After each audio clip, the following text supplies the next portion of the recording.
آج ہم لاہور کے ایک ایسے واقعے کی بات کر رہے ہیں جو سننے میں تو کسی خوفناک فلم کا اسکرپٹ لگتا ہے، لیکن حقیقت اس سے کہیں زیادہ پریشان کون ہے؟ ذرا سوچیں کہ شہر کے بیچوں بیچ ایک ایسا نیٹ ورک کام کر رہا ہے جو قبرستان سے تازہ لاشیں نکال کر ان کا گوشت شہر کے ہوٹلوں اور فوڈ سٹریٹس پہ سپلائی کرتا ہے۔ اور یہ کوئی سنی سنائی بات نہیں ہے، یہ 2019 میں سامنے آنے والا ایک حقیقی کیس ہے، اور اس نے صرف لاہور پولیس کو ہی نہیں بلکہ میں کہوں گی پورے ملک کو ہلا کے رکھ دیا تھا۔ دیکھیں، آج کی ہماری گفتگو کا مقصد صرف اس جرم کی ہولناکی بیان کرنا نہیں ہے، بلکہ یہ سمجھنا ہے کہ اس کے پیچھے کیا ذہنیت کام کر رہی تھی، ہمارا نظام کہاں کمزور تھا کہ ایسا نیٹ ورک مہینوں تک چلتا رہا۔ جی، مہینوں تک کام کرتا رہا، اور آخر کار اس کا پردہ فاش کیسے ہوا؟ بالکل، جو بات میرے ذہن میں بار بار آ رہی ہے وہ یہ کہ آخر یہ سب کچھ ہوتا کیسے تھا۔ میرا مطلب ہے قبرستان سے راتوں رات لاش نکالنا اور اسے ایک فیکٹری تک پہنچانا، یہ سننے میں ہی ناممکن لگتا ہے۔ اور پھر جب پولیس نے چھاپا مارا تو اندر کیا منظر تھا؟ آئیے اس کہانی کو شروع سے سمجھتے ہیں۔ تو کہانی کا مرکز ہے لاہور کا علامہ اقبال ٹاؤن کا ایک پرانا قبرستان۔ یہاں 2 گورکن تھے، رب نواز اور اکرم۔ بظاہر تو یہ عام لوگ تھے جو دن میں قبریں کھودتے، لوگوں کی تدفین میں مدد کرتے اور شام کو گھر چلے جاتے، لیکن ان کی اصلی زندگی رات کے اندھیرے میں شروع ہوتی تھی۔ ان کا طریقہ کار دیکھیں، وہ حیران کن حد تک منظم تھا۔ ان کا وقت طے تھا، رات 2:15 بجے کے بعد، جب سڑکوں پر ٹریفک اور قبرستان کے آس پاس لوگوں کی آمد و رفت مکمل طور پر ختم ہو جاتی تھی۔ اور ان کا ہدف بہت مخصوص تھا، صرف وہ قبریں جن میں اسی دن یا ایک دن پہلے تدفین ہوئی ہو۔ وہ قبر کو خاموشی سے دوبارہ کھولتے، لاش کو کفن سمیت نکالتے اور ایک چھوٹی سی فولڈنگ ٹرالی پر ڈال دیتے۔ اور جو بات سب سے زیادہ چونکانے والی ہے وہ ان کے کام کی رفتار ہے۔ جو بات سامنے آئی ہے اس کے مطابق یہ سارا کام، یعنی قبر کھولنا، لاش نکالنا اور قبر کو واپس پہلے جیسی حالت میں بند کرنا، یہ سب صرف 10 سے 15 منٹ میں مکمل ہو جاتا تھا۔ صرف 15 منٹ؟ یہ پیشہ ورانہ مہارت کی انتہا ہے۔ اس سے صاف ظاہر ہوتا ہے کہ یہ کوئی موقع پرست مجرم نہیں تھے جنہوں نے اچانک یہ کام شروع کر دیا۔ یہ ایک ایسی ٹیم تھی جس نے اس کام کی باقاعدہ مشق کی تھی۔ انہیں ہر قدم کا پتہ تھا، انہیں معلوم تھا کہ وقت کتنا قیمتی ہے۔ بالکل، کام ختم کر کے وہ قبرستان کے ایک پچھلے غیر رسمی راستے سے باہر نکلتے، جہاں ہر رات ٹھیک 2:25 پر ایک سفید سوزوکی بولان ان کا انتظار کر رہی ہوتی تھی۔ یہ ایک انتہائی منظم آپریشن کا پہلا ثبوت تھا، جو روزانہ ایک ہی وقت پر ایک ہی طریقے سے دہرایا جاتا تھا۔ اور اس گاڑی میں اس پورے نیٹ ورک کی ماسٹر مائنڈ بیٹھی ہوتی تھی، ایک 50 سالہ خاتون، رخسانہ۔ اس کا کردار اس کہانی کا سب سے سرد اور بے رحم پہلو ہے۔ وہ گاڑی کا دروازہ ہلکا سا کھولتی، ٹرالی پر رکھی لاش پر ایک نظر ڈالتی، اور اس کا ایک مخصوص جملہ تھا جو وہ ہمیشہ دہراتی تھی: بہت پرانی تو نہیں ہے، 2 دن والی ہو تو میرے کام کی نہیں۔ یہ جملہ ان کی ذہنیت کو بے نقاب کرتا ہے۔ ان کے لیے وہ لاش کسی انسان کا جسد خاکی نہیں تھی، بلکہ ایک پیرشبل گڈ، یعنی جلد خراب ہو جانے والا خام مال تھی۔ وہیں پر سودا ہوتا تھا، ہر لاش کے بدلے 500 روپے موقع پر ادا کیے جاتے تھے، اور رخسانہ کے ساتھ 2 اور خواتین، طاہرہ اور شازیہ بھی موجود ہوتی تھیں۔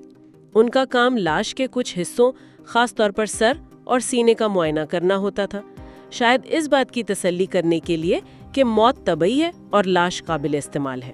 صرف 500 روپے ایک انسانی لاش کی قیمت؟ یہ تو ناقابل یقین حد تک کم ہے۔ اس سے ان مجرموں کی ذہنیت کے بارے میں کیا پتہ چلتا ہے؟ 2 باتیں واضح ہوتی ہیں۔ پہلی، رخسانہ کے نزدیک انسانی زندگی کی کوئی وقت نہیں تھی، وہ صرف خام مال خرید رہی تھی اور اس کی کم سے کم قیمت ادا کرنا چاہتی تھی۔ دوسری اور شاید زیادہ افسوسناک بات، یہ ہماری معاشی حالت کی عکاسی کرتی ہے کہ 2 گورکن صرف 500 روپے کے لیے اتنا گھنونا کام کرنے پر تیار ہو گئے۔ غربت اور لالچ کا یہ امتزاج ہی ایسے جرائم کو جنم دیتا ہے۔ وہاں سے یہ گاڑی سیدھا شادرہ کے قریب ریلوے لائن کے پاس ایک ویران اور بند پڑی مل کا رخ کرتی۔ یہ مل 2008 سے بند تھی، اس کی آدھی عمارت گر چکی تھی اور وہ جگہ بالکل بھوت بنگلے جیسی لگتی تھی، لیکن یہی ویرانی رخسانہ کے لیے بہترین کور تھی۔ اس نے اس جگہ کو اپنی پروسیسنگ فیکٹری بنا رکھا تھا، اور اس فیکٹری کے اندر کا ماحول باہر سے بھی زیادہ خوفناک تھا۔ ایک چھوٹے سے واش ایریا میں خون آلودہ بالٹیاں اور خالی ڈرم پڑے تھے۔ آگے ایک تنگ اور بدبودار گلیارہ تھا جس کی دیواروں پر ہاتھ کے نشانات تھے، اور آخر میں تھا پروسیسنگ ایریا۔ وہاں ایک بڑا سا لوہے کا ٹیبل رکھا تھا، اور اصول یہ تھا کہ اس ٹیبل پر صرف رخسانہ، طاہرہ اور شازیہ ہی کام کر سکتی تھیں۔ کسی مرد کو اندر آنے کی اجازت نہیں تھی۔ رخسانہ اس آپریشن کی بے رحم کمانڈر تھی۔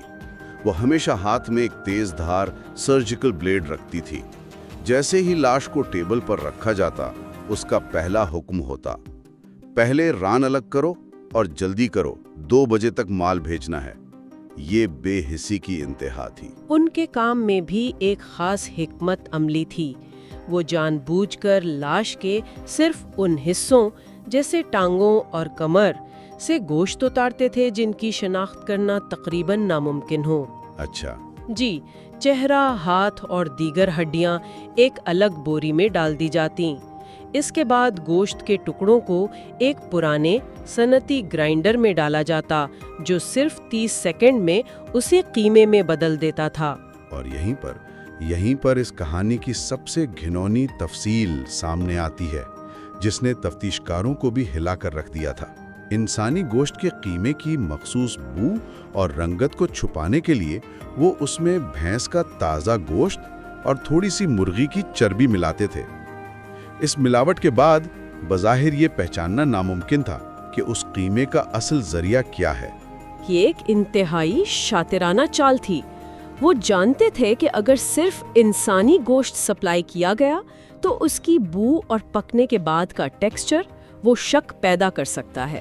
بھینس کا گوشت اور چربی ملا کر انہوں نے اس قیمے کو مارکیٹ میں فروخت ہونے والے عام قیمے جیسا بنا دیا تھا۔ یہ ظاہر کرتا ہے کہ یہ صرف ایک جرم نہیں تھا بلکہ ایک پورا بزنس ماڈل تھا جس کی ہر تفصیل پر کام کیا گیا تھا۔ پروسیسنگ کے بعد اگلا مرحلہ تھا پیکیجنگ کا۔ فیکٹری کے اندر ایک الگ کمرہ تھا جہاں صرف شازیہ کو جانے کی اجازت تھی۔ وہاں موٹے کالے رنگ کے بغیر لیبل والے پلاسٹک بیگ ٹنگے ہوتے تھے۔ ہر بیگ میں 7 سے 10 کلو قیمہ بھرا جاتا، لیکن یہاں بھی وہ بہت احتیاط برتتے تھے۔ شک سے بچنے کے لیے روزانہ صرف 3 سے 4 بیگ ہی سپلائی کیے جاتے، اور یہی ان کے اتنے عرصے تک پکڑے نہ جانے کی ایک بڑی وجہ تھی۔ وہ مارکیٹ کو قیمے سے بھر نہیں رہے تھے، ان کی سپلائی محدود اور ٹارگیٹڈ تھی۔ وہ جانتے تھے کہ اگر بڑی مقدار میں مال بیچا تو وہ نظروں میں آ جائیں گے۔ لیکن سب سے بڑا سوال یہ ہے کہ یہ گوشت جاتا کہاں تھا؟ جو رپورٹس ہیں ان کے مطابق یہ لاہور کی مشہور فوڈ سٹریٹس، کم بجٹ والے ہوٹلوں اور شادیوں پر کیٹرنگ کرنے والوں کو سپلائی کیا جاتا تھا۔ یہ قیمہ نہ صرف کباب، کوفتے بنانے میں استعمال ہوتا تھا بلکہ کچھ جگہوں پر اسے نہاری کی بیس یعنی بنیادی جزو کے طور پر بھی استعمال کیا جاتا تھا۔ یہ سوچ کر ہی رونگٹے کھڑے ہو جاتے ہیں۔ اور ان کی کاروباری حکمت عملی ہمارے فوڈ سسٹم کی ایک بہت بڑی کمزوری کو ظاہر کرتی ہے۔ رخسانہ جانتی تھی کہ چھوٹے کم بجٹ والے ہوٹل جہاں منافع کا مارجن بہت کم ہوتا ہے، وہاں سپلائر سے زیادہ سوال نہیں کیے جاتے۔ صحیح۔ ان کے لیے سستا گوشت ہی سب سے بڑی ترجیح ہوتی ہے۔ یہ نیٹ ورک اسی معاشی مجبوری کا فائدہ اٹھا رہا تھا۔ ان کا اصول تھا کیش دو، مال لو، سوال مت کرو۔ اسی وجہ سے یہ نیٹ ورک تقریباً 8 ماہ تک قانون کی گرفت سے دور رہا۔ لیکن کہتے ہیں کہ ہر جرم اپنے پیچھے کوئی نہ کوئی سراغ چھوڑ جاتا ہے۔ اس نیٹ ورک کے بے نقاب ہونے کی کہانی بھی 2 بالکل الگ الگ شکایتوں سے شروع ہوئی۔ پہلا سراغ قبرستان سے ہی ملا۔ جب ایک ہی قبرستان سے بار بار قبروں کے کھلنے اور بے حرمتی کی شکایتیں آنے لگیں تو مقامی لوگوں نے پولیس سے رابطہ کیا۔ پولیس نے معاملے کی سنگینی کو دیکھتے ہوئے قبرستان کے اطراف میں خفیہ CCTV کیمرے نصب کر دیے، اور یہیں سے پہلی کامیابی ملی۔ کچھ ہی دنوں کی فوٹیج میں وہ سفید سوزوکی گاڑی، فولڈنگ ٹرالی اور رات کے اندھیرے میں قبرستان سے نکلتے نقاب پوش افراد صاف نظر آ گئے۔ پولیس کو یہ تو سمجھ آ گیا کہ قبروں سے لاشیں چوری ہو رہی ہیں، لیکن انہیں یہ معلوم نہیں تھا کہ ان لاشوں کا کیا کیا جا رہا ہے۔ دوسرا سراغ شہر کے دوسرے کونے سے آیا۔